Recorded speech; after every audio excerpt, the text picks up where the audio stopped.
নমস্কার বন্ধুরা, আশা করি সবাই খুব ভালো আছেন।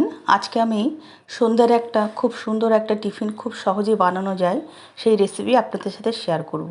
আজকে বানাবো সাদা চাউমিন, একদম তেল মশলা ছাড়া খুব হেলদি এবং স্বাস্থ্যকর একটা টিফিন সন্ধ্যেবেলা বানাবো।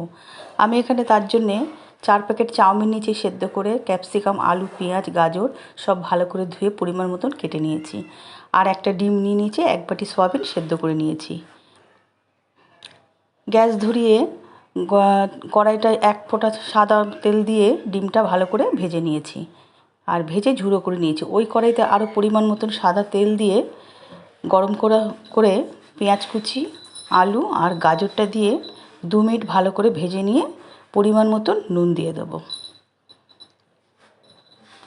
সেই ফাঁকে আদাটাও গ্রেট করে দিয়ে দেবো। এবারে আমি ক্যাপসিকামটা দিয়ে দেবো। ক্যাপসিকামটা পরে দিয়েছি কারণ আগে দিলে ক্যাপসিকামটা গলে যাবে। ক্যাপসিকাম দিয়ে 2 মিনিট ভেজে সেদ্ধ করা সয়াবিনটা আর 4টে কাঁচা লঙ্কা কুচি দিয়ে দিচ্ছি। দিয়ে 2 থেকে 3 মিনিট ভালো করে ভেজে নিয়ে 1 প্যাকেট ম্যাগি মশলা দেবো। ম্যাগি মশলা দিলে চাউমিনটা খেতেও ভালো হয় আর টেস্টটাও দারুণ হয়।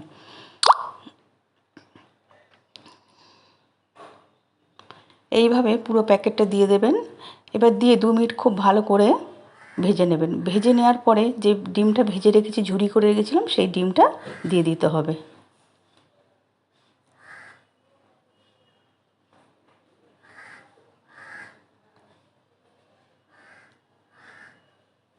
ডিম দিয়ে আমি পরিমাণ মতন একটু চিনি দিয়ে দেবো। চাউমিন একটু চিনি দিলে তাহলে ব্যালেন্সটা ঠিক থাকে আর চাউমিনটা খেতেও ভালো হয়।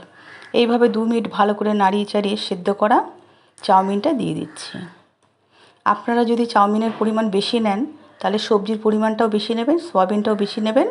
আর ডিমটা আমি যেহেতু চাউমিনের মধ্যে সয়াবিনটা দিয়েছি, ওই জন্য ডিমটা আমি একটাই দিয়েছি। আপনারা চাইলে দুটোও দিতে পারেন। এইভাবে 5 মিনিট খুব ভালো করে ওর সাথে মিশিয়ে নিতে হবে। এইভাবে মিশিয়ে নেওয়া হয়ে গেলে নামিয়ে আপনাদের দেখাচ্ছি চাউমিনটা কেমন হয়েছে। এইভাবে বন্ধুরা একবার বাসায় চাউমিন বানাবেন, দারুণ খেতে হবে আর বাচ্চা বড় সবারই ভালো লাগবে। সন্ধেবেলায় কেন, সকালবেলাও এই ধরনের একটা টিফিন তৈরি করা যায় আর খেতেও বেশ। কিন্তু আমি এর মধ্যে কোনো রকমের সস অ্যাড করিনি। যখন আমি চাউমিনটা পরিবেশন করব তখন আমি টমেটো সস অ্যাড করে দিয়ে দেবো। আপনারা চাইলে সস দিয়েও করতে পারেন, কিন্তু সস দেবো না, আমি এটা সাদা চাউমিন বানাবো। আর এই সাদা চাউমিন খেতে একটা আলাদা টেস্ট হয়। আর এর মধ্যে ম্যাগি মশলাটা দেওয়া মানে চাউমিনটা একটা দারুণ খেতে হয়। একবার হলেও ম্যাগি মশলা দিয়ে এইভাবে চাউমিন করবেন, দেখবেন দুর্দান্ত লাগবে খেতে। আর চাউমিন আমার মিশে গেছে খুব সুন্দর।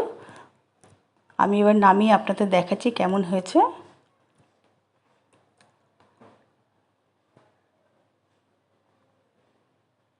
পুরো ঝুরঝুরে হবে আর খেতেও ভালো হবে। ভালো লাগলে অবশ্যই বন্ধুরা একবার ট্রাই করবেন আর আমাকে জানাতে ভুলবেন না।